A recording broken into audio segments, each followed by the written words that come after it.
I don't know what they're smoking over there at Princeton. The focus on ridicule. I'm white, and I've got everything I need. No one clutches their purses when they're in a room alone with me.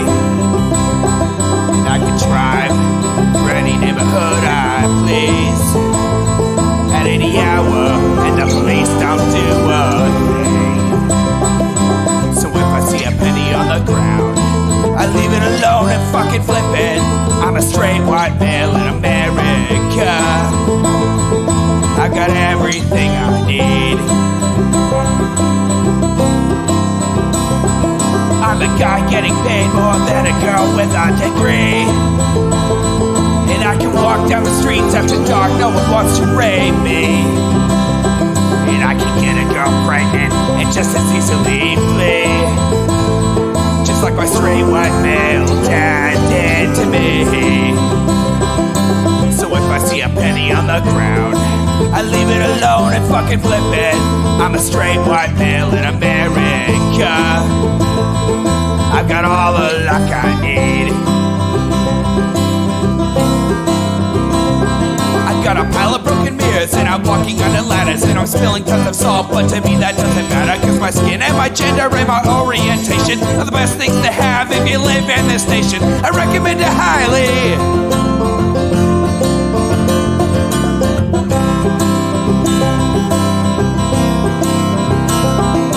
If I see a penny on the ground, I leave it alone and fucking flip it. I'm a straight white male in America. I've got all the luck I need. Shit's gonna work out for me, cause I'm a straight white male in America. I've got all the luck I need. Hey everybody, welcome to the Intellectual Dollar Tree. We do this show live every Wednesday, usually at 7 p.m. Pacific, but tonight we started at 8. You can find this podcast on all your favorite podcatchers. If it's your first time listening, maybe listen till the end and then decide if you are interested in following. You can find me on Grindr. You can also find me at dave@port87.social on the Mastodon Fediverse. And of course, you can find us on Twitter at eplexm. Buy some stuff in our store. That's eplex.store. And I don't know, if you really, really like what's going on here, go ahead and sign up for Patreon, patreon.com/echoplex. I don't know if you're going to want to do that, though, after what we're doing here. So HK is unavailable, out on adventures, but I do believe we'll have HK here in the studio over the weekend, probably for the Sunday show, but maybe for Conspiracy Bingo, unsure. He's traveling to the Bay Area, so we'll see what we can do about that. Anyway, we're watching The End of the Future from 13 hours ago, and this is one Mr. Peter Thiel at Stanford Graduate School of Business, with all these sponsors that you should not give money to. My name is Russell Berman. I'm on the faculty at Stanford, and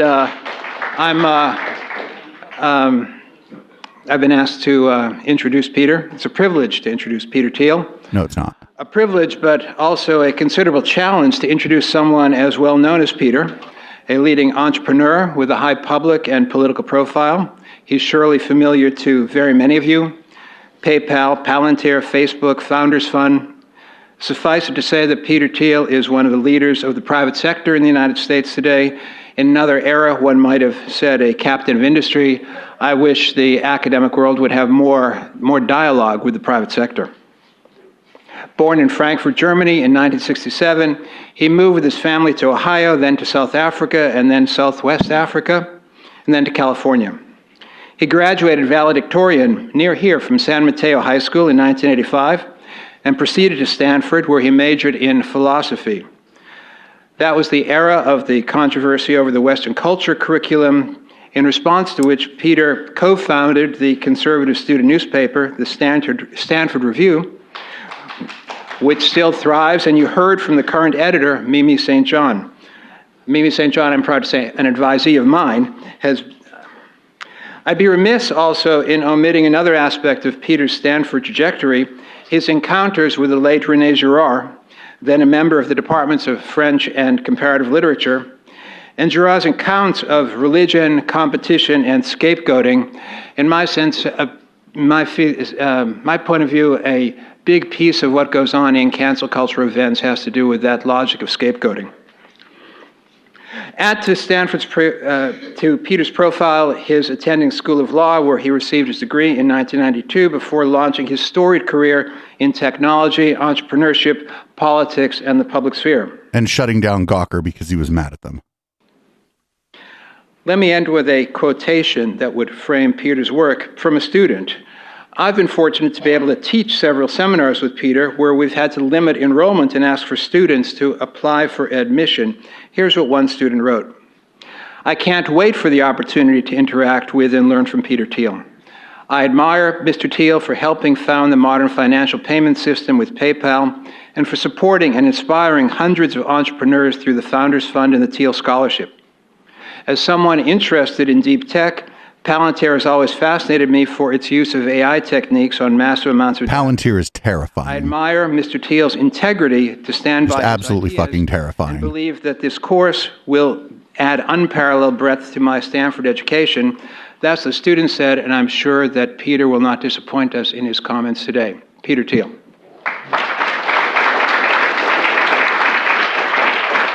Russell, thank you so much. It's always hard to live up to such a flattering introduction.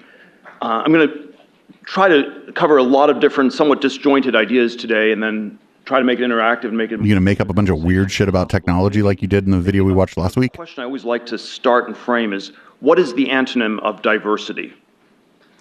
And the placeholder answer I would give for an antonym for diversity, the antonym of diversity is university. And like, what the fuck? Come on, dude. Did you hear the people like laughing at that? Oh, the antonym of diversity is university.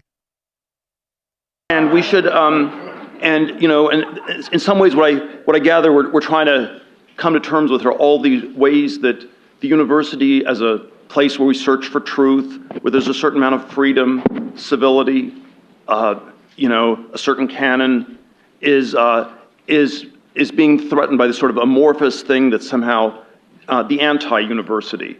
That is, you know, the postmodern multiversity that is maybe, you know, it's somehow in some parts nihilistic, in some parts relativistic. I just want to like ask, and you don't get a chance to do this, but like when they start talking like this, it's like, what is postmodernism? Could you just tell me in a couple sentences what you mean when you say postmodernism? In some parts totalitarian, and it probably would take, you know, more time than I have to unpack all of those paradoxes. But and then of course it's the problem of the university in the larger context of the questions of classical liberalism, and which, you know, seems to be failing and in trouble in a lot of different ways, and that one should also think about. You know, I've been involved in these campus wars, culture wars debates for something like 35 years. Well, that's inappropriate because you graduated college quite some time ago. I'm not involved in any kind of fucking on-campus anything because I'm not involved in the university. I'm not faculty and I'm not a student. I don't work in the administration in any way. We started the Stanford, and I'll just recount one story from 35 or so years ago. Around the time we started the Stanford Review in 1987, the live issue was the debate about Western culture, the freshman core curriculum program, and it was going to be sort of phased out. The 88-89 school year was the first year where the first of the new experimental culture ideas and values was the first program to replace Western culture. It's framed as multicultural, and I thought we should do an expose on this sort of the first class. And it was sort of, you know, a tendentious Marxist professor. It was not really about non-Western cultures. It was all sort of these various anti-Western writers of one sort or another. And so I went to the Stanford bookstore. But yeah, like if the West was colonizing your land and like taking your resources, taking advantage of and abusing the people where you live, people in your community, your writing will be anti-Western. Because you don't really like what the fuck is going on. Books and of course, you know, I was sort of man with a hammer, tries to find a nail everywhere, and was just trying to find the most tendentious things. There were, you know, and they all were on different dimensions. But then I finally stumbled on one book that was just the perfect book that encapsulated everything that was preposterous about it. It was I, Rigoberta Menchú, and it was a set of interviews with this sort of Guatemalan peasant Indian woman who had been oppressed in every vector of oppression. It was like a perfect pastiche. It was she was oppressed as poor, and as there was a racial war, and there was a war, and she was an orphan, and on down the line, and it was, and then you have these sort of chapters. Rigoberta renounces marriage and motherhood. Rigoberta makes plans for the May Day parade, so it has sort of a somewhat communist undercurrent. The May Day parade, everybody, communism is when May Day. And as so many of these debates, the Western culture debate was somehow very important. It was on one level about this freshman course at one elite university, Stanford. But then in some sense it was a debate about our whole culture, and so it sort of kicked up all these bigger things. And as a sort of 20-year-old senior, I managed to convince the editors of the Wall Street Journal to reprint some of these excerpts, and did a long excerpt on this Europe and the Americas class. When Dinesh D'Souza wrote his book on illiberal education in 1991, the yikes. chapter was entitled "Travels with Rigoberta." So this was sort of got this iconic framing, and then fast forward to the fall of 1992. I'm clerking for a judge in Atlanta. I'm driving to the office in the morning, have the radio on, and it's there's a new someone's been selected for the Nobel Peace Prize. No one's ever heard of this woman. It's Rigoberta Menchú, and there's always this legal concept of the difference between proximate causation, which is like I punch you or something, versus but-for causation. I was not the proximate cause of her getting the Nobel Peace Prize, but I was a but-for cause. But for me, she would not have gotten the Nobel Peace Prize. And what do you mean? Fell off my eyes at that point. I realized I was, What do you mean? I thought that I was, fighting in some sort of cosmic struggle in, the forces of good. He's like, I got some lady on another continent who I've never met the Nobel Peace Prize. I was some two-bit actor in a left-wing psychodrama where I completed her victimization. The one group she had not been victimized by were, white Republican conservatives in the United States. I completed her victimization and guaranteed her Nobel Peace Prize. There's a whole post-mortem to the story where it's apparently much of the book was too good to be true. It was sort of semi-fictionalized. There was an attempt to get the Nobel Prize rescinded, but they can never sort of revisit these things, and so it's still quite disputed. But I think so many of these debates have this kind of quality. There's a way that you can sort of, it's like shooting fish in a barrel. The arguments are super powerful on our side. It is like screaming into a hurricane. Why is this guy, okay, if the arguments on his side are super powerful and he's a person of note who's able to speak at Stanford, why isn't he like on a stage somewhere eventually, like with a moderator, with somebody who like doesn't agree with him about this stuff? Like, I don't understand. He's like, oh, we have facts and logic on our side, but all these people, they never want to talk to anybody from the left, especially not anybody who's like academic or, has a lot of published papers, or even like lefty talking heads they're terrified of too. So like, what does he mean that all the arguments are on our side? I never say that. Like, what a wild thing to say that, actually the thing we believe, it just has all the right answers. Like, what a wild thing to believe about yourself and your beliefs.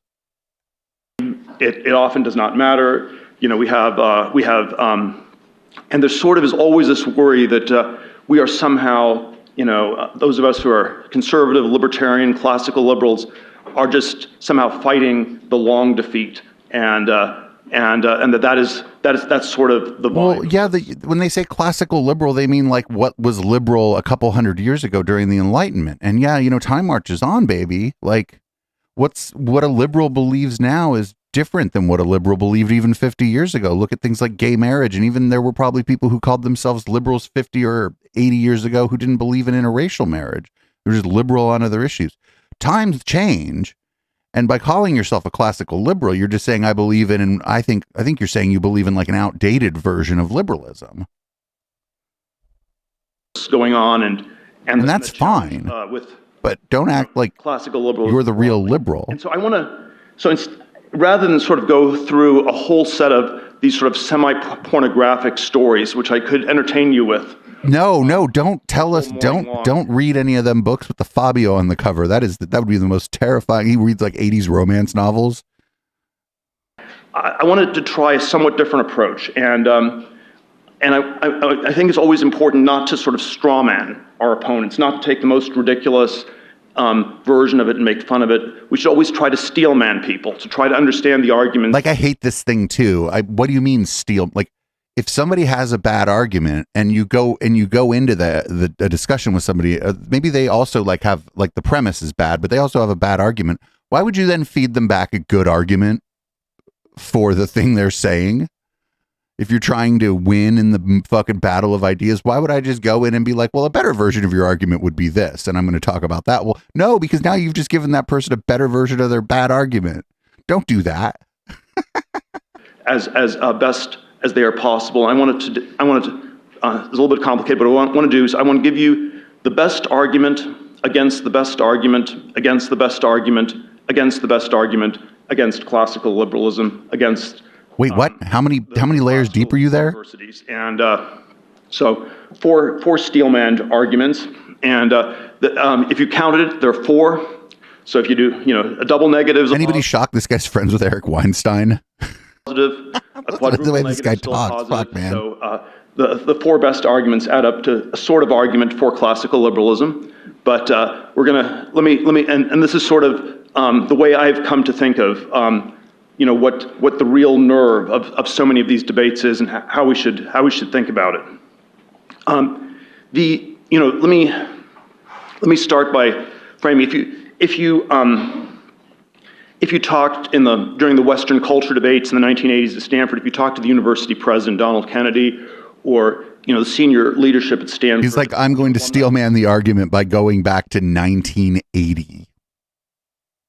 And talking about what a person I perceive to be a liberal believed in 1980. Like, what? That's not how. Could you at least pretend to steel man an argument from the last 5 years, man? I went to complain. There were always some radical, crazy people who said crazy things. But I think you're one of those people. Sort of technocratic. Shakespeare doesn't matter. The humanities aren't that important. We have the sciences. We're making enormous progress in the sciences. We're building a particle accelerator, SLAC, et cetera, et cetera. We have you have all this sort of cutting edge scientific research, and that sort of fundamentally is what the university is about. That's what shows it's on track.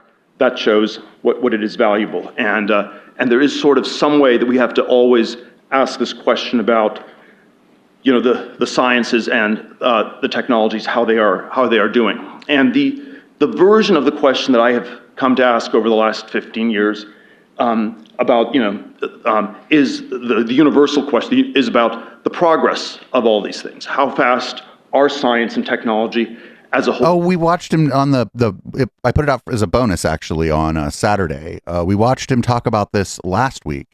And me and HK did a pretty good job, I think, of taking apart what he was saying about how we aren't making any progress, because his only example was like the central processing unit of a computer. And he didn't talk about networking. He didn't talk about wireless networking. He didn't talk about like more efficient vehicles, not just electric cars, but more efficient internal combustion vehicles too. He didn't talk, like, we brought up so many things that had advanced so dramatically just in the last 20 years that it, just to get hung up on the specific item that you can get your hands on, the central processing unit of a computer, is kind of silly. Progressing. Is the sort of propaganda, the STEM propaganda, accurate? That we have just sort of exponentiating progress, runaway progress, things are getting sort of, it's just dizzying how fast things are improving.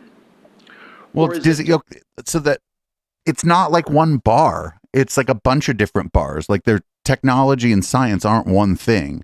Maybe one area is kind of stalled out, right? Because for whatever reason, maybe physics for whatever reason is stalled out. But then there's advances in chemistry and biochemistry. And then maybe in 5 years, biochemistry stalls out because they had a big discovery or whatever. And then now physics, they're having new discoveries in physics. It's like all these different bars that are speeding up, slowing down, stopping. And they're like, it's not just one bar that's like, this is science, how fast is it going? That's like a very stupid way to think about it. Is it perhaps quite the opposite. And so if one could show that the science and technology areas are actually pretty weak, that the so-called crown jewels of STEM are not actually delivering the goods, this strikes me as a decisive, crushing blow. It's like But now who's busy arguing his own position? Is he arguing a steel man of someone else's position now? I've been paying attention. I think we've all been, I've talked over him a little bit, but I think we've been paying attention, and I'm not sure how many layers deep on his steel manning of a steel man of a steel man of a steel man, or what the fuck ever. How many layers deep is he even right now? There is just nothing left at all.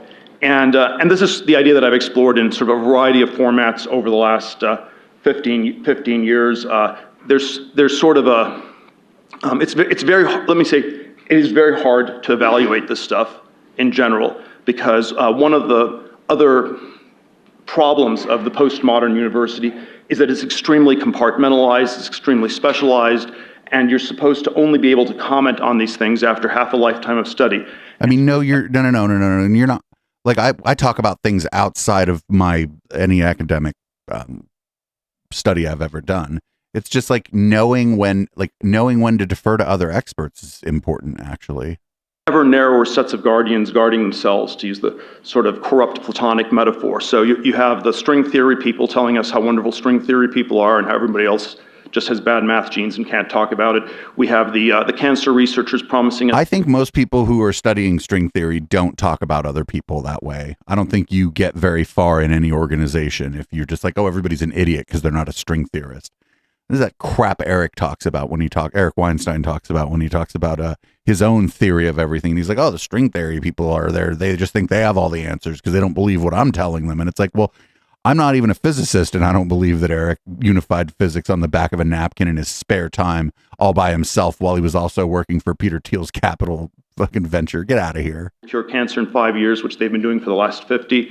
We have on and on in all these sort of hyper specialized areas. And then the question is, how much progress is actually happening? The sort of indirect intuitions I have on where it seems very, very slowed are things like,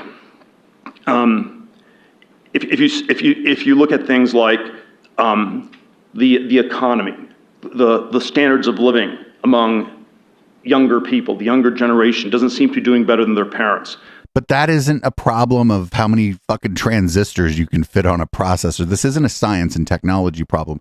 Yes, science and technology enables you to live a better life. A refrigerator, indoor plumbing, all these things are like modern, like not modern marvels, just marvels of science. So they do improve your quality of life, but those things were also only available to whoever the fuck could afford them. Especially when they first came out, most people didn't, just because the refrigerator was marketed to people doesn't mean everybody had one. Like the same thing, just when flat screen TVs came out, you had friends that had them and friends that didn't, just because either some of your friends could afford it and some couldn't, or maybe they're same socioeconomic status, but one of your friends would rather spend their money going on a rock climbing vacation than buying a TV. But that's not even a standard of living thing. So maybe the TV is the wrong example, but the idea that I guess it looks like the millennials might be the first generation, maybe Gen X actually, that aren't going to be better off than their parents. That's not a science question. This is sort of very odd in a sort of context of massive generalized progress. There's sort of a question, how big are the breakthroughs that are really happening? There's the definition of technology. We say technology is the thing that is changing. And in, let's say, the 1960s, technology meant computers, but also rockets and supersonic aviation and the green revolution in agriculture and underwater cities and new medicines. Underwater cities? Where the fuck? What do you mean underwater cities? Like what? One of those things was not like the other. I don't think people in the 60s were building underwater cities, were they?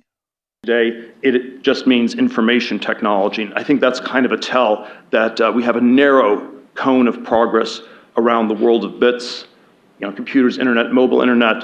It's generated some great companies, but it's not quite been enough to take our civilization to the next level. We have But what does he mean by to the next level? Like that's an unattainable, you can just say that whatever technology that we have right now isn't taking civilization to the next level. And then if you never define what the next level is, then you never get to the next level. We're never going to get there, anybody. It's unless Peter Thiel invents it himself. He probably thinks PayPal was the last big invention if you asked him. Tagline on my venture capital site, they promised us flying cars and all we got was 140 characters. Not an anti-Twitter argument, not an argument against Twitter as a company.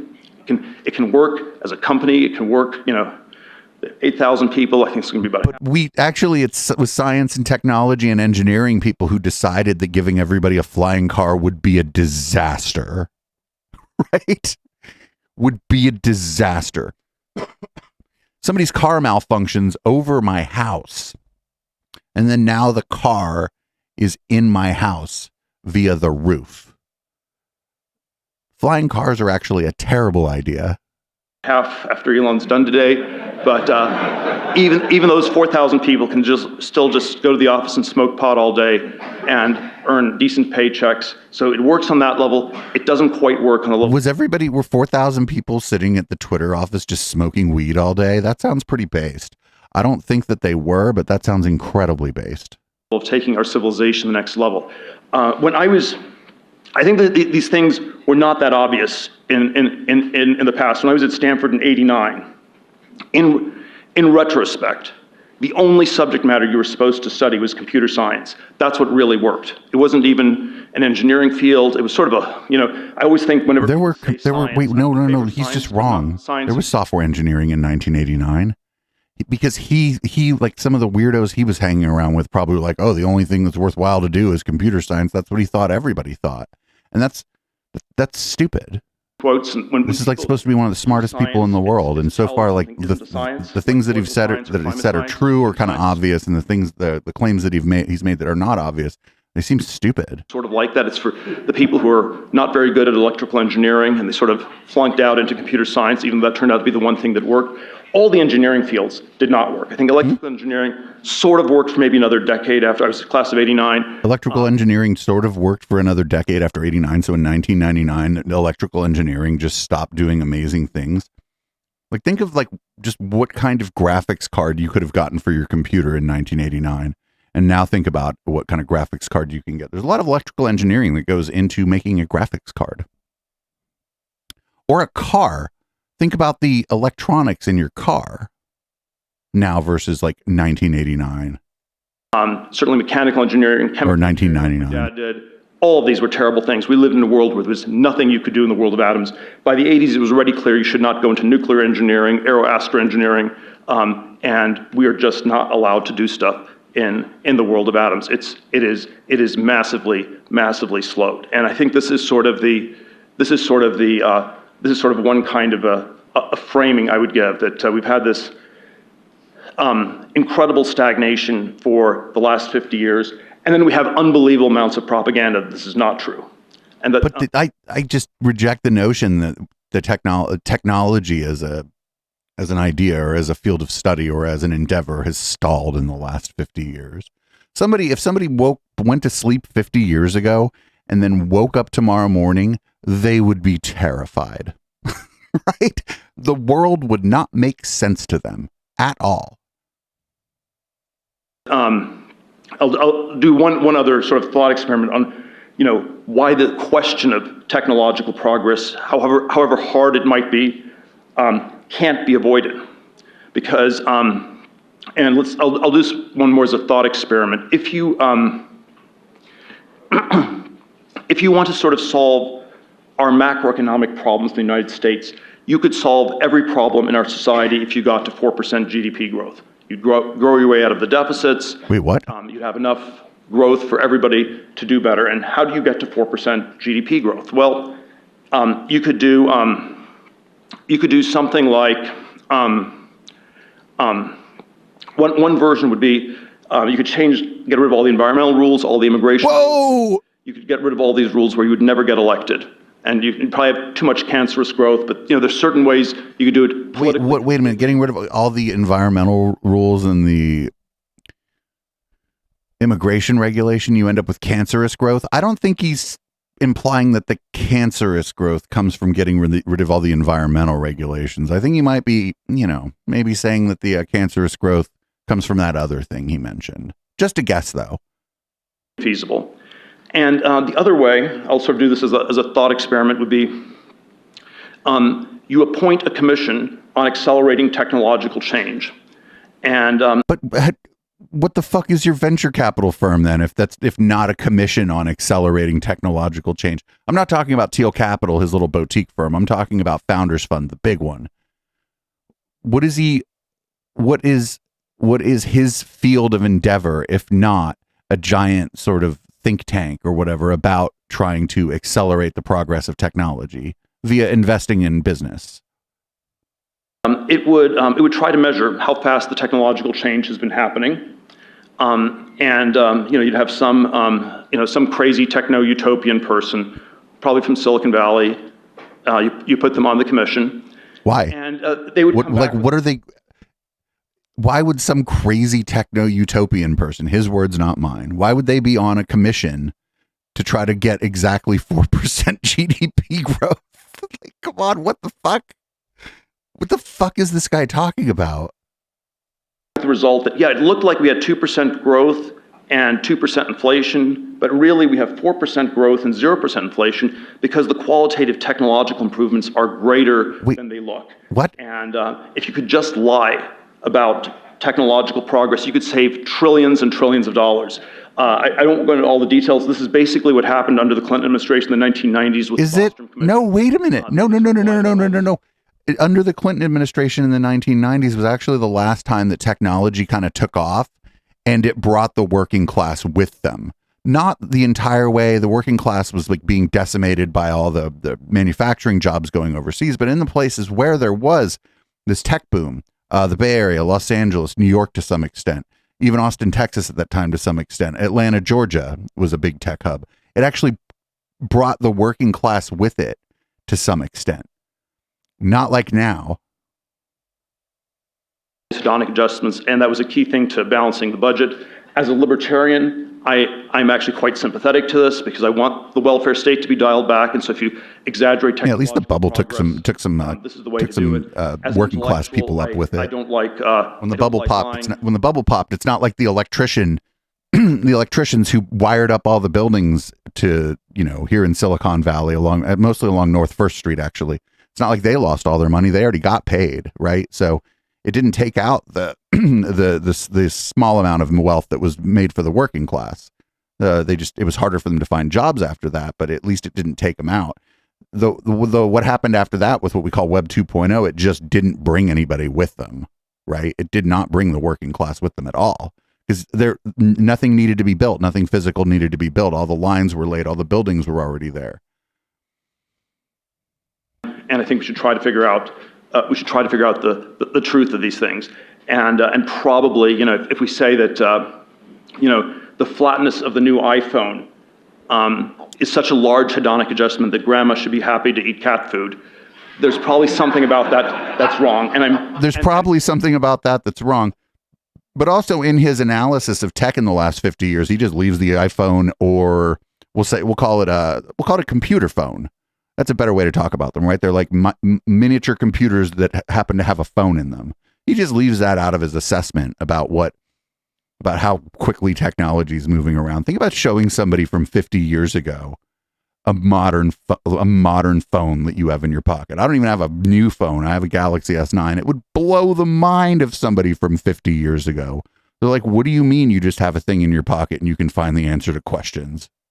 And these sorts of questions cannot be avoided. So the question of generalized technological progress cannot be avoided. Go into a lot more detail, but it has, for a whole set of reasons, slowed down. So that's sort of the basic counter argument is, don't look at the humanities, look at the sciences. They're great.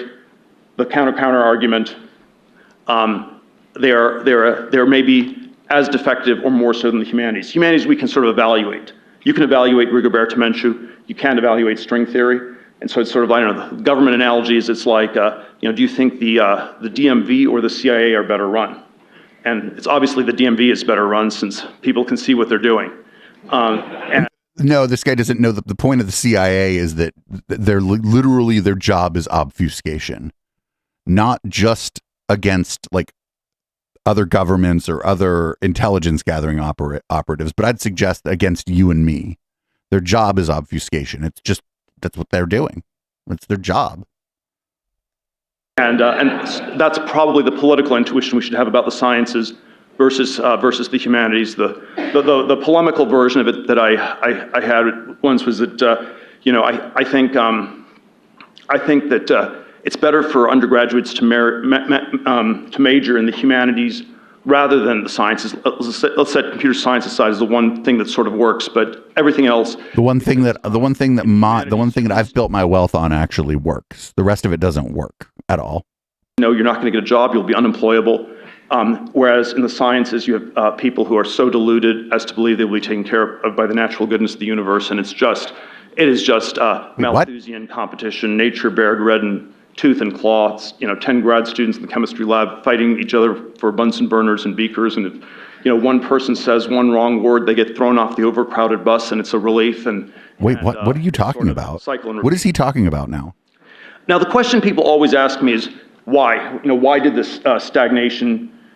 Why did this shift happen in the 70s? And I normally try to just avoid the question, say I don't like answering why questions. They're overdetermined, and there's sort of a lot of different kinds of things one can point to. Everything from extra government regulation to some of the low-hanging fruit was picked. It's gotten harder to find new things. That's sort of the Tyler Cowen argument. Sort of strange ways the culture's changed. The younger people have anxiety attacks and don't want to do anything anymore, and are sort of hiding in their basements, which is maybe not not that compatible with rapid technological progress. But that's just some people. This is weird. I'm having a tough time with this because he's just the things he's saying. He's like all over the place. He's not really making a point, I don't think. If I had to sort of give a single, again, steel-manned idea, the best argument for why this has been so slowed for the last 50 years. It hasn't. I think we have to somehow engage with and take more seriously, is that there is something about science and technology that has taken a very dystopian, very destructive turn in the 20th century, and there are. But the argument against what he's saying is that it's wrong, is that he's incorrect. That the phone in your pocket is amazing. Think about the kinds of microphones we have now versus 50 years ago, the kinds of cables we have for those microphones, LED lighting. Think about what a calculator used to be able to do, and then think about your phone.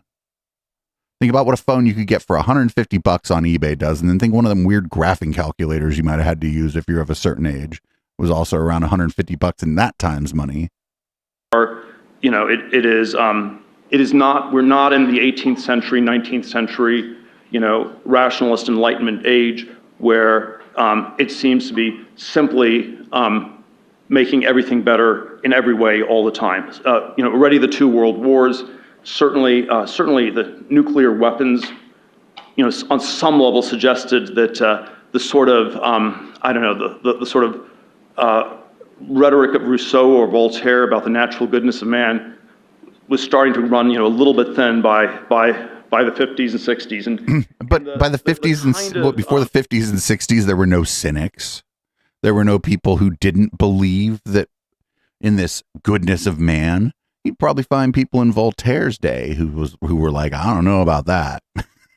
The kind of history I would tell, it's not perfect, but of the last 70, 75 years, is this gradually seeped into society. It's sort of manifested in different ways. You have a crazy person like Charles Manson. What did he see when he was overdosing, on LSD? You can't really overdose on LSD. You can take too much of it and you trip out, and you shouldn't abuse things like LSD. But what does he mean here? There was going to be a thermonuclear war, and then he decided to become some sort of anti-hero from Dostoevsky and start killing people because everything was permitted in this world that was headed towards the apocalypse. And there was something like this that seeped in. This was what gave the environmental movement so much force in the 70s. It's like, we have to just slow this down. We have to put some brakes on. And it is just the way in which so many of these technologies have this dual use component. I always like to argue rhetorically in favor of more nuclear power plants. I feel that's like... Why rhetorically? What if you just believe that? The gold standard so far outside the Overton window. And I think the history is that it's hard to avoid the dual use nature of these technologies, But this isn't new or interesting. You go back to fire. You could use fire to cook food for your village, or you could use fire to go burn down the village next to yours. Like, almost all technology can be used for good things or bad things. He's not saying anything new or interesting here. The turning point with nuclear power was not Chernobyl or 3 Mile Island. It was 1975 when India got the bomb. We had transferred the nuclear technology to India. We believed that it was not dual usable. There was a certain way it could be used for only peaceful nuclear power. It easily got weaponized. They got a nuclear bomb. We can't give nuclear power plants to everybody in the world because everybody will have nuclear bombs, and that's sort of profoundly unstable and will blow up the world. And something like... Wait, but this is so interesting. Oh, we can't go around giving nuclear technology to the rest of the world. Last time I checked, there's only one country that dropped a nuclear bomb on somebody else. And not only did we do it once, after we nuked the first place, we were like, we got a second one, and we just dropped a second one on them too. I don't know if if the world's gonna decide who should have that shit and who shouldn't. Maybe we should be on the list of people who shouldn't. This dual nature of technology runs through so much of this stuff. There's obviously an environmental version on the left that I would say is, on some level more powerful than people on the right often like to admit. There is even the kinds of breakthroughs that we had in recent years, the mRNA vaccines. And again, the sort of the polemical version I have is, why can't we have a ticker tape parade for the scientists who invented the mRNA vaccine? Because that they built on the work of so many other people that there would be thousands upon thousands upon thousands of people you were throwing this ticker tape parade here for. I think this guy probably subscribes to this sort of great man of history, worldview about science and technology, how things are invented by one person. And since he doesn't see one person who is doing this amazing, these amazing scientific breakthroughs or these amazing technological breakthroughs, since he can't point to an Einstein of our day or whatever, then he thinks that the technology must be slowing down because there's no great man doing the technology. And that's weird, a weird way to think about all this in our incredibly connected society. And, well, if we don't celebrate individuals, that's too dangerous in the 21st century, so we no longer have ticker tape parades for individuals. But did we have a lot of ticker tape parades for individuals in the past? I think they had ticker tape parades for the Yankees. When the Yankees would win the World Series, they'd have ticker tape parades for I don't know if the Olympics went really well or something, maybe they'd have it for the Olympians. But did they ever just have a ticker tape parade for a dude named Bob? The reason is people are really uncomfortable with the mRNA vaccine because it is, it's very adjacent. It's one toggle switch away from this thing that was going on at the Wuhan lab called gain-of-function research, which... this gain-of-function crap.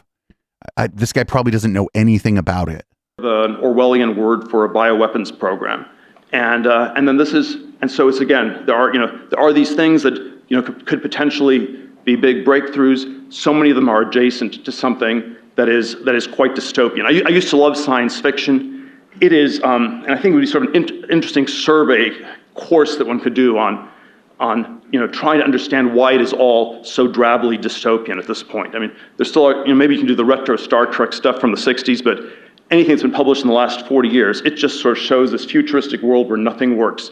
And the question... that movie Brazil, it was Brazil is the movie 1984, but absolutely nothing worked. The New World Order was just completely incompetent in that movie Brazil. But this guy's does he think that when Gene Roddenberry was writing the original Star Trek stuff, that there wasn't a whole bunch of dystopian science fiction happening at the same time? Does he? I don't think he must believe that. You have to ask: Is this a deep law of nature? Is this a deep truth that if there is more progress, things will just break down, or is it somehow a reflection of this very dystopian culture we're in, where we just can't imagine anything getting better. Now, I think that this sort of dystopian limit of science and technology, where it's lost energy because you're just sort of building the machines that will destroy the world, has even at this point seeped into the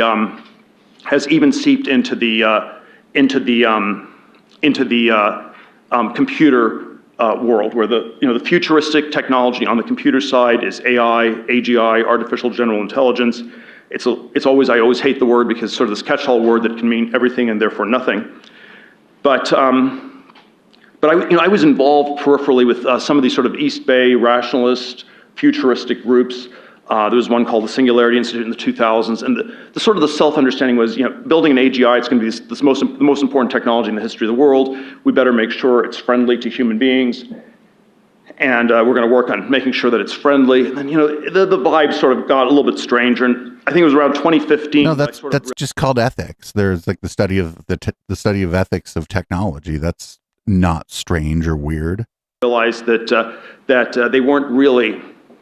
They didn't seem to be working that hard on the AGI anymore, and they seemed to be more pessimistic about where it was going to go. And it was it sort of devolved into sort of a Burning Man camp. It was sort of it had gone from sort of transhumanist to Luddite in 15 years. What? And something has sort of gone wrong. And it was finally confirmed to me by a post from MIRI, Machine Intelligence Research Institute, the successor organization, in April of this year. And this again, these are the people who are, and this is sort of the cutting edge thought leaders of the people who are pushing AGI for the last 20 years, and it was fairly important in the whole Silicon Valley ecosystem. Yeah, but like artificial general intelligence is so far away from where we are right now. We're at the machine learning phase for the most part. Title: MIRI announces new Death with Dignity strategy. And then the summary: it's obvious at this point that humanity isn't going to solve the alignment problem, i.e., how is AI aligned with humans, or even try very hard, or even go out with much of a fight. Since survival is unattainable, we should shift the focus of our efforts to helping humanity die with slightly more dignity. And then it goes on to talk about why it's only slightly more dignity because people are so pathetic and they've been so lame at dealing with this. Is the paper that he's citing, or the thing he's citing, was it maybe a little tongue in cheek? Of course, I'm thinking it might. There's probably a lot you can say that there's somehow. But I have no idea what he's talking about. So deeply in the logic of the whole AI program for decades that it was potentially going to be very dangerous. If you believe in Darwinism or Machiavellianism, there are no purely self-interested actors, and then, if you get a superhuman AGI, you will never know that it's aligned. And so there was something, there was a superhuman AGI. Had avoided it. Oh man, like 20 galaxy brain. At some point, one day they wake up, and the best thing we can do is just hand out some Kool-Aid a la People's Temple to everybody, or something like this. What? And this is weird. This guy's a weirdo. It's okay to be weird, but it's troubling that he has so much power. The kind of thing that happens in a post-COVID mental breakdown world. I found another article from Nick Bostrom, who's sort of an Oxford academic, and most of these people are sort of, I don't know, they're interesting because they have nothing to say. They're interesting. Wait, you have nothing to say? It's like the mouth of Sauron. It's just sort of complete sort of cogs in the machine, but they're useful because they tell us exactly where the zeitgeist is in some ways. And this was from 2019, pre-COVID, the vulnerable world hypothesis, and it goes through a whole litany of these different ways where science and technology are creating all these dangers for the world, and what do we do about them? And it's the precautionary principle, whatever that means. But then, what do you mean, whatever that means? The precautionary principle is just it's that if there's a 1% chance that it's going to be a fucking disaster that ruins the world or whatever, or that gets a lot of people sick or kills a lot of people or destroys the environment, you don't do it. That's the precautionary principle. I know that there's a better definition, but I didn't know we were going to be talking about this tonight. And I am actually not a I'm not omniscient.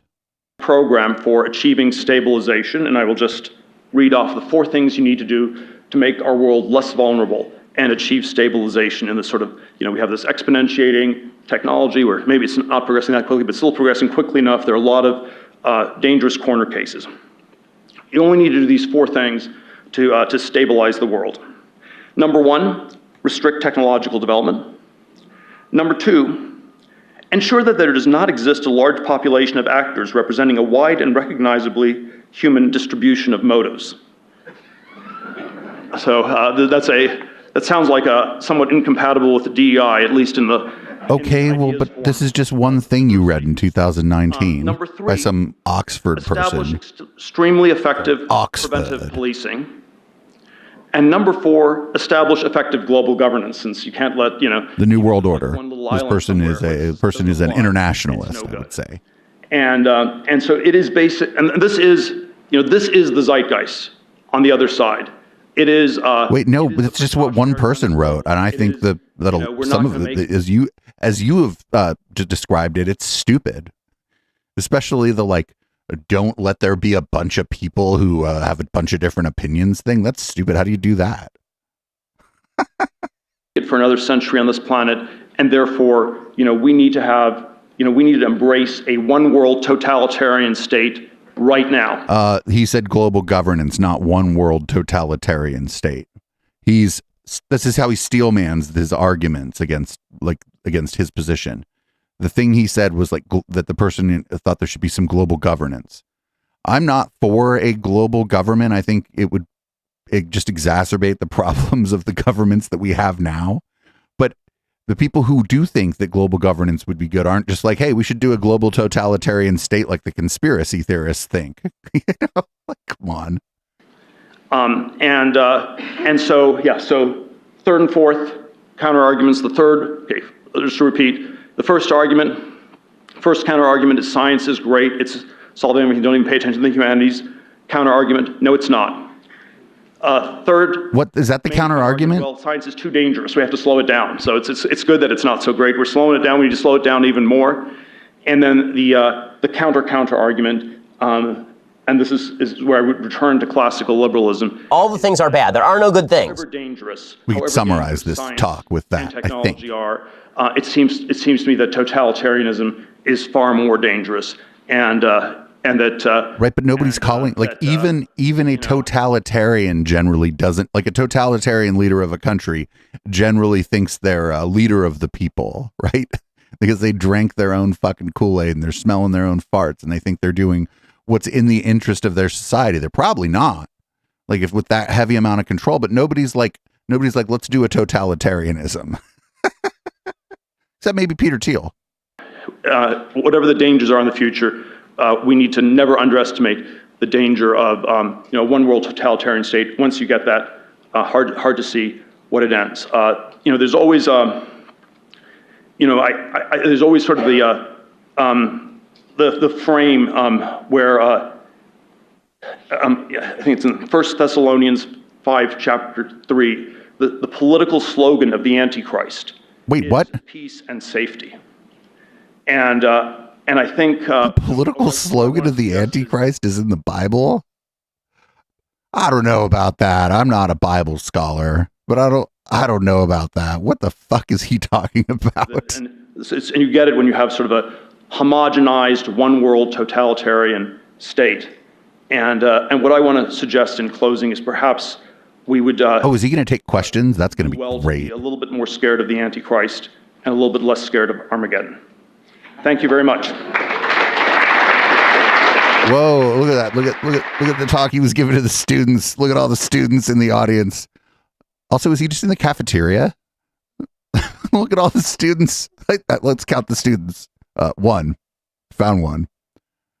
All right, that doesn't make any sense on the podcast. Just understand that the video panned out to the crowd, and this like at Stanford, you would think it would be a talk for the students, and the crowd looks a little more like they're waiting for the early bird special. And I write your point that 4% growth is the key to solving all problems about once a week. So I'm glad you brought that up. Oh, look, I agree with everything you say. Wasn't it great that we're going to have this discussion? This is this part. I don't think you hit it quite hard enough. It almost sounded like you were sympathetic with the dual use criticism of technology. But I think it's important to bash that. If you were bashing it super hard, and if you weren't bashing it, I get to disagree with you. Wait, why do you have to bash it super hard? Like, that's like first of all, he just kind of glossed over it as saying, oh, well, these things are dual use. And that's what I think some people think the argument against technology is. And he just kind of glossed over it. He didn't spend a lot of time on it. What's this guy talking about? We could have abundant, essentially free energy right now if the anti-nuclear movement hadn't stopped it in the U.S. It wasn't about India, Pakistan. The Regional Nuclear Regulatory Commission hasn't certified a single nuclear power plant since 1975. But that's because nobody wants to pay to build one. I'm not super strong on my opinion on nuclear, and I'm certainly not going to go down that rabbit hole. But the cost to build a new nuclear power plant is just astronomical. And as capitalists, they should know the capital's flowing elsewhere in the energy sector. In the United States has nothing to do with that. We could have breeder reactors now. The danger is much less than the danger of burning coal, even if you include the 3 Mile Islands. It isn't because of dual use that every airplane down at the Palo Alto airport uses an engine designed in the 1950s. It's the FAA. Well, but that's the Palo Alto airport. The Palo Alto airport, you could drive, you probably have a Tesla, you could drive your Tesla 30 minutes to the San Francisco International Airport, about 25 minutes to the San Jose International Airport, and you could fly in a plane that doesn't have an engine from the 50s, because the infrastructure at those airports is such that you have jumbo jets that can land and take off from there. The Palo Alto airport, the runways are small and it's propeller engines and very small jets only because of the constraints of the airport. And do you think the good people of Palo Alto want you to build an international airport there? Hell no. The reason that roads, the high-speed train cost us $100 billion and therefore will never be built, that subways cost $4 billion a mile and never be built. I think the thesis, growth comes from technology, but the thesis that we are not growing because government regulation is in the way, I think, is one that we need to take more seriously. Well, it's a leftist cause. Look, I'm sympathetic to that. I would disagree with the nuclear history, where I think it was fear of nuclear war that was conflated with nuclear power plants and that turned people against them. What if it's both? And like Chat was saying here, NIMBYism. What if it's, oh, yeah, we should have nuclear power. Oh, no, not there. No, I don't want to see it. No, excuse me. You think Peter Thiel wants to live near a nuclear power plant?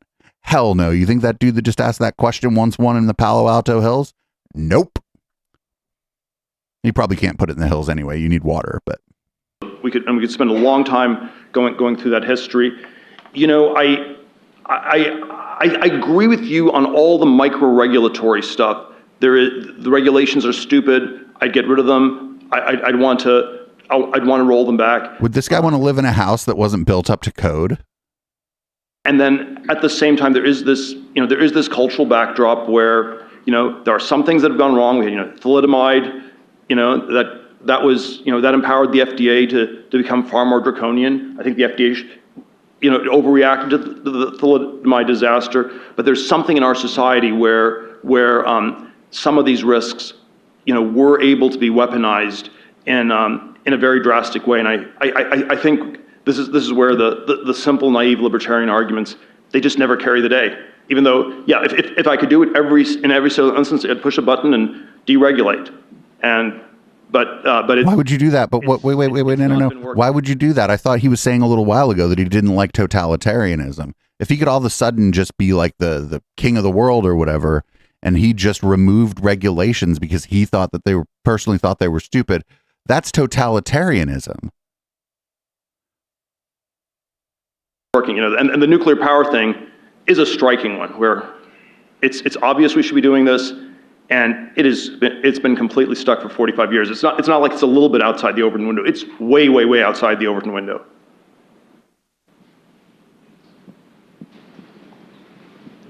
Hello. So my name is Aditya. I'm a undergraduate student studying philosophy and political science here at Stanford. Right for the review. So my question is, there's this quote I remember. I think it's from Adorno, Theodore Adorno, or maybe some like anti-colonial scholar commenting on him, something like that.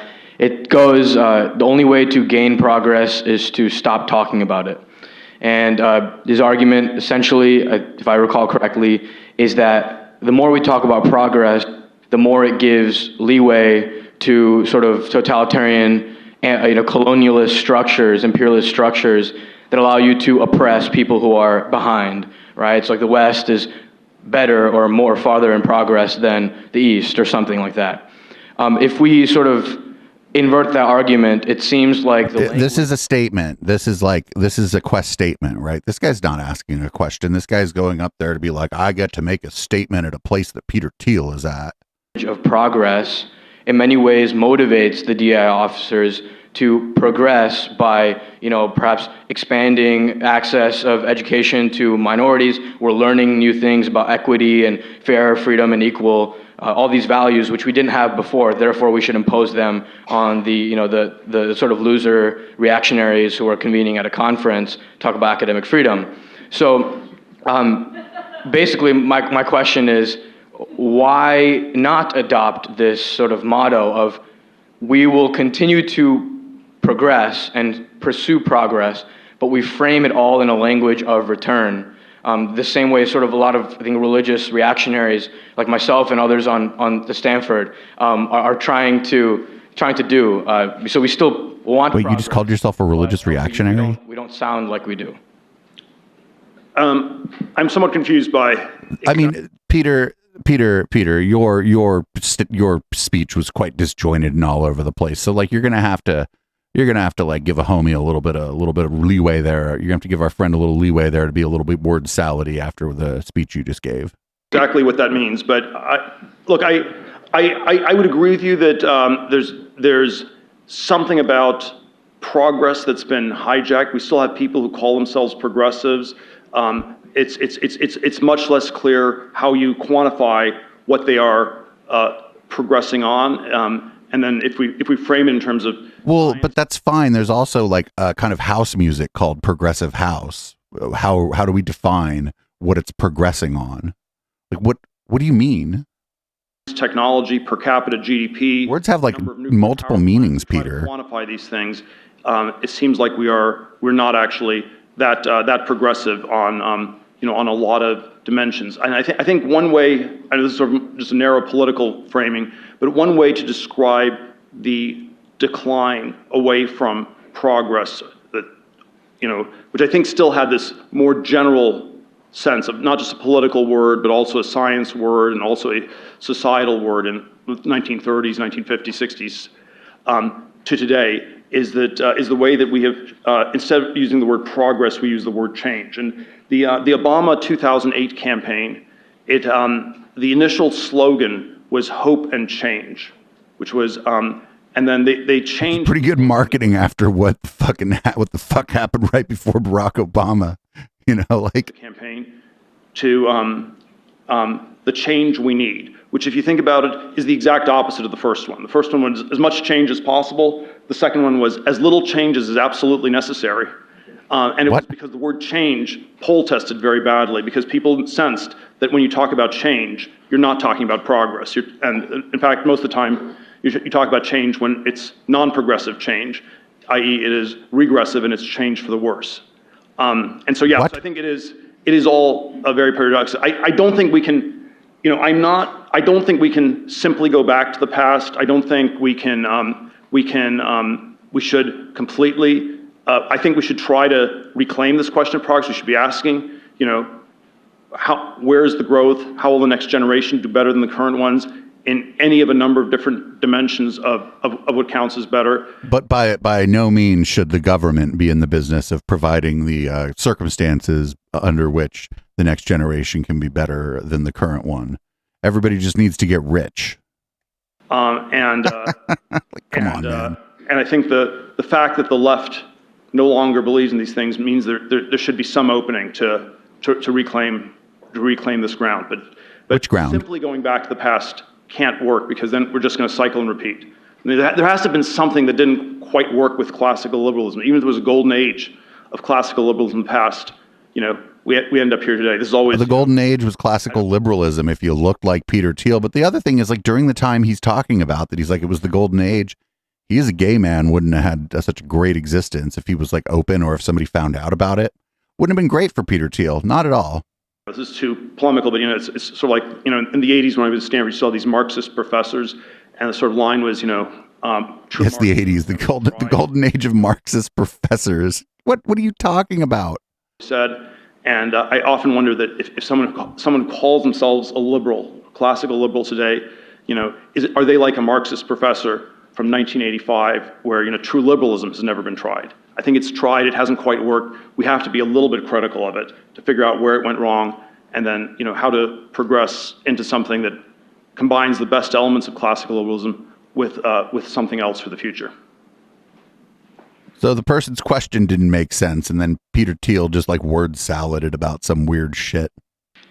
Hi, Hollis Robbins. I'm Dean of Humanities at University of Utah, and I certainly like the idea that I can tell people, say, why humanities? Well, Peter Thiel says you should study humanities. I know that you didn't exactly... But that's not really an art. That's the argument from authority. But I'll use it for my And she's kind of joking, so we'll let it go. Relative art.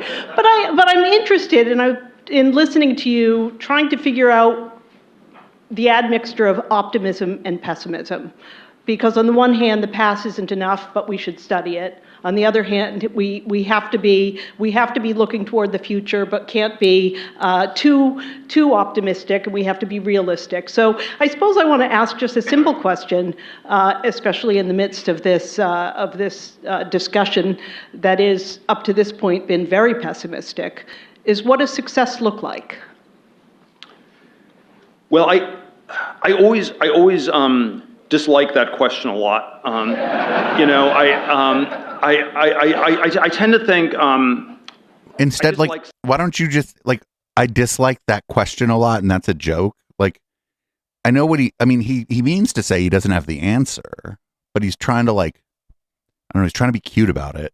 Psychology. We've overdosed on psychology. It's just we've overdosed on therapy. All this nonsense. We've overdosed on psychology. What is he, a Scientologist? Do you think progress stopped with L. Ron Hubbard? Like what is he talking about? I think bad forms of psychotherapy.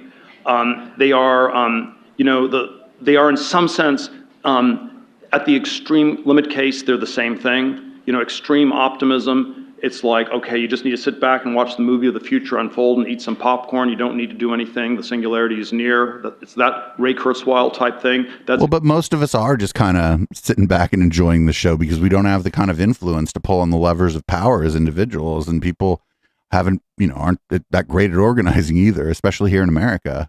Getting together on a grand scale. People are doing stuff locally. I don't want to disparage people who are organizing locally, but on a big scale, we don't agree on anything. That's extreme optimism. Extreme pessimism is, die with dignity, or not very much, but and nothing you can do. But that's not what the die with dignity movement is. Like assisted suicide. It's like if people are have some kind of chronic illness that is painful or debilitating, if they of sound mind and after consulting with people have decided they would like to end their own life, then they should be able to do it. That's what dying with dignity is. I don't know what the fuck he's talking about. Because extreme optimism and extreme pessimism, extreme optimism is denial, extreme pessimism is acceptance, but they both sum up to sloth. They're both forms of extreme laziness where you're not going to do anything. And so if you had to give an accurate picture, I'm not sure it's true, but the healthy one is we're somewhere in between. It is not. That was a lot of words to be like. Shouldn't be too optimistic. Shouldn't be too pessimistic. You should kind of take a look and try to evaluate things and be a little more realistic about things if you possibly can. That's a lot of words to say that. Self-destruct. It's not destined that it's going to become a totalitarian one-world state. There is some path in between. It's It's hard. We shouldn't accept totalitarianism or destruction. You have to fight. You have to work on it. And that's sort of where I always get back to some form of individual human agency, the indomitability of the human spirit, and but it can't be guaranteed. As soon as you make it. Remember, the question was, what does success look like? Optimistic or too pessimistic, that's you're lost. Peter, I'm Rick Schwader. I'm a cultural anthropologist and cultural psychologist at the University of Chicago. First of all, thank you for that utterly engaging and provocative talk. Everything is the state. Nothing is outside the state. Nothing is against the state. Something like that was Mussolini's definition originally of fascism. How far down that road do you think we have gone in this society? It's dangerous. As the owner of Palantir, I actually recuse myself from having to answer that question. I think it's an unfair question considering what my great company Palantir does and who they do it for. Question. I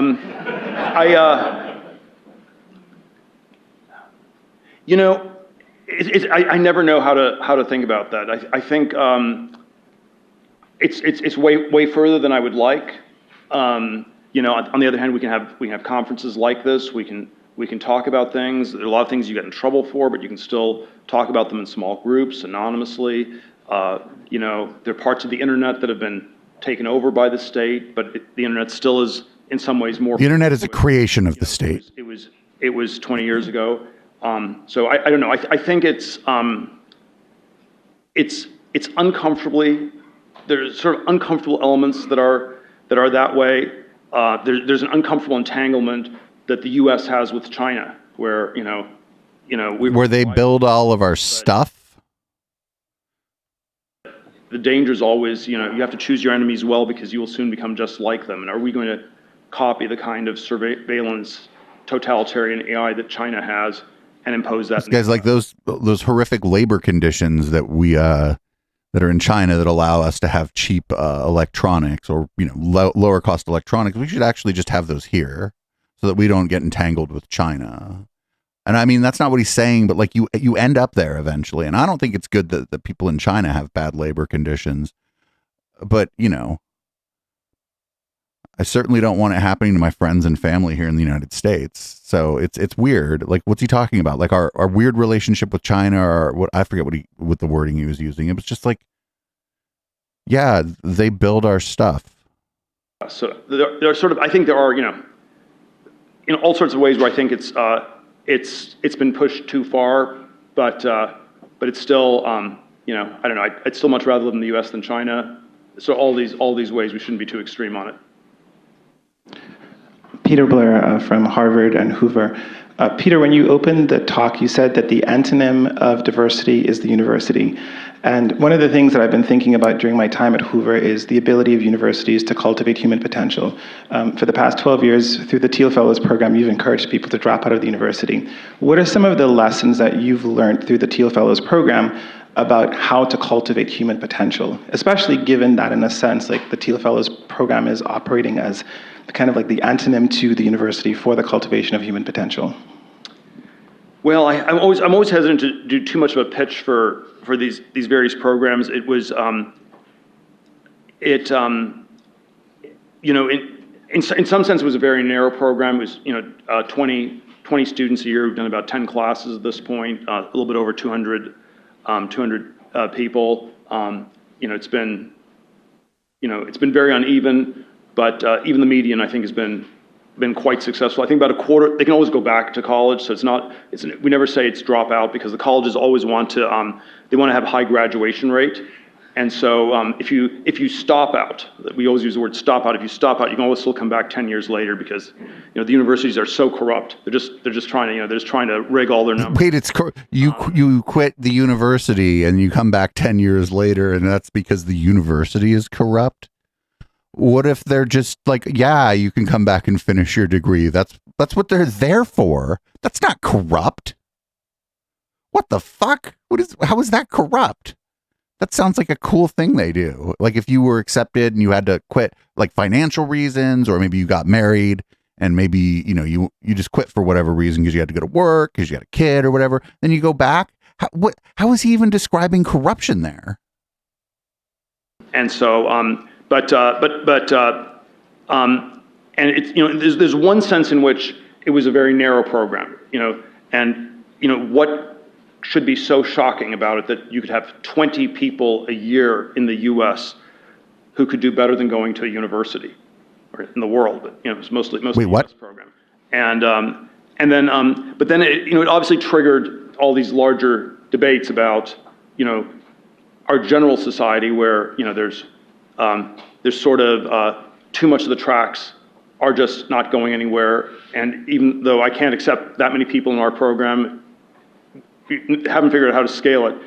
There is this very broad anxiety that, the colleges are not teleological. They're not leading to... Teleological? Is he referencing himself there, or is it just a word I don't know? I think Stanford is a little bit healthier than most places because people figure out you're supposed to study computer science. It's a little bit narrow, but... Stanford is better than other places because the people here have figured out that you're supposed to study computer science? What the shit is he talking about? Majors. I think Stanford's biggest thing is their business school, right? I think Stanford's biggest department is their business school.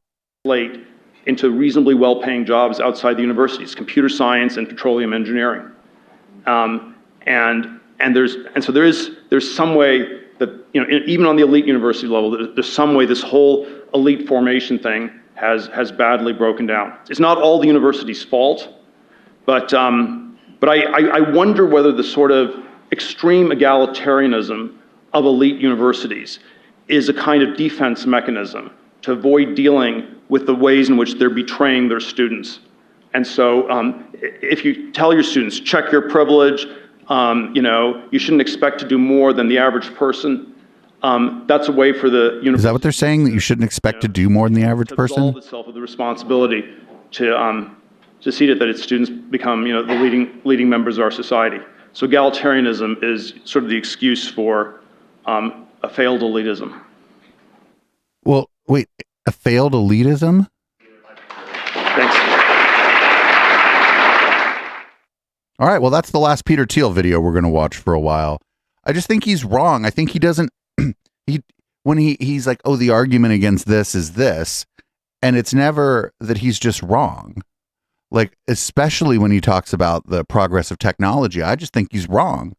I'm not going to beat that to death. Me and HK did a good job of that during the post game last week. Like, we spent a lot of time going over the ways in which we have actually made technological progress.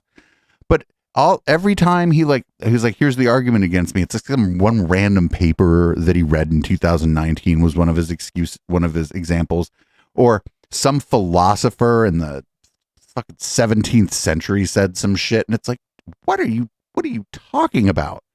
I don't think he talks to regular people very often, or at all, because like regular people could explain to him, just regular people who've thought about these things have arguments against the things he's saying that don't come from some fucking paper. This guy needs to get out there and talk to some regular people. There's like a touch grass version of like, who do you interact with? Do you interact with anybody who has a mortgage? Who has to pay rent? Do you know anybody who has to go to work, Peter? Do you know anybody who works at a bar? Do you know anybody who works at a restaurant, Peter? And I don't mean like the server at the fancy restaurant you go to. This guy is like kind of detached from reality, and he seems to think that the arguments against the things he's saying are all these... Basically, the only arguments being made against what he's saying are by like people he has decided are intellectuals. That the arguments against the things he's saying aren't being made by me or you or whatever, because our arguments are like, well, I think you're wrong, and here's my examples, and like that's not like fake smart person shit. And so he seems to only want the arguments against what he's saying to be by other fake smart people. I guess. I don't know. He referenced someone from the Frankfurt School, but kind of glossed over it, didn't mention the Frankfurt School, and didn't really tell you anything about what that person said they believed or anything they wrote about. It was like all over the place. I don't think this guy he's not a great speaker. I don't know if he's like, I don't know how smart he is or whatever. I don't think that there's like really any way for us to like measure that, especially from just a couple videos. But I know he sure thinks he's smart. He sure thinks he's been thoughtful. He thinks he knows. He thinks he has the answer. And, just be, as we always say around here, be very skeptical of people who pitch that at you. And if we ever do it here, we expect you to jump on us for it. Anyway, podcast listeners, I got to let you go. Thanks for tuning in again this week. We watched Peter Thiel. This is 2 Peter Thiel videos in a row on the podcast feed. I promise we won't do Peter Thiel next week. No show tomorrow night. No Cults and the Satanic Panic, although I guess the podcast listeners, it'll be Friday by the time they get this anyway. Make sure you check out our other shows, though. Go to echoplexmedia.com. Click the support tab, figure out ways to help us. This is Boomers. I'm going to pour a drink, and we're gonna watch Sam Harris and Bill Maher have a conversation while Bill Maher gets high.